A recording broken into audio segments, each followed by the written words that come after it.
Now, I'm really not a fan of this question because I think there's some sensible ways to approach it, which come out with a different answer than it is suggesting.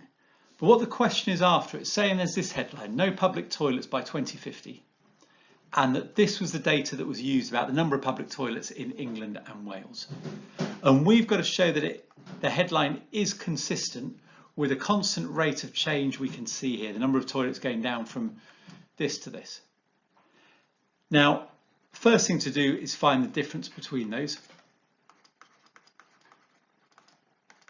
which is 1,003, and you can use that figure, you could round it to 1,000, and that's over an 8-year period.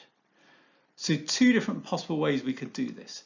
The first way we could do it is to think, well, let's count up in lots of 8 years, and we want to go to 2050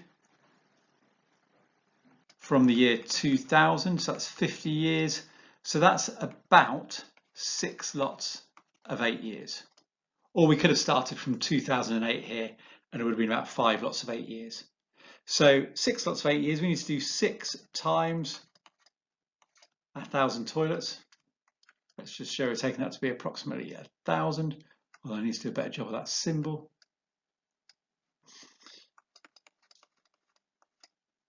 So from the total amount,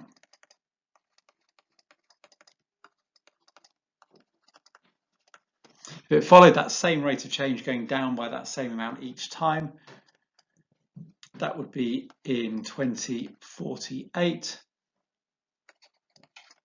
And so by 2050, 2 years later, there will be no toilets. So that's one way we could show that the headline and the data do support each other. The other way is to say, well, if it's 1,000 in 8 years, if we divide that by 8, we get 125 in 1 year. It's a 50-year period, so if we do 50 times 125, that's 6,250.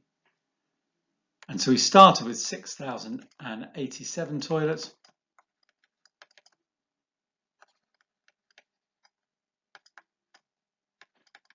We can see there'll be none left by there. The mark scheme also allowed you to work out that it's about a 16% decrease in 8 years. And so 6 lots of this is, what's that? That's 96% loss of toilets. You could have also worked it out that way. But the reason I really don't like this question was because if you worked out the decrease each year, not just by doing 16 divided by 8, but by taking compound interest into account, which we've looked at before, and you do need to be able to do in core maths. If you take that into account, then the headline isn't consistent with it, even though it's a really sensible way to approach it. But I think a key to be aware of with questions like this is saying, show the headline is consistent. We need to find a way to match the data to the headline there.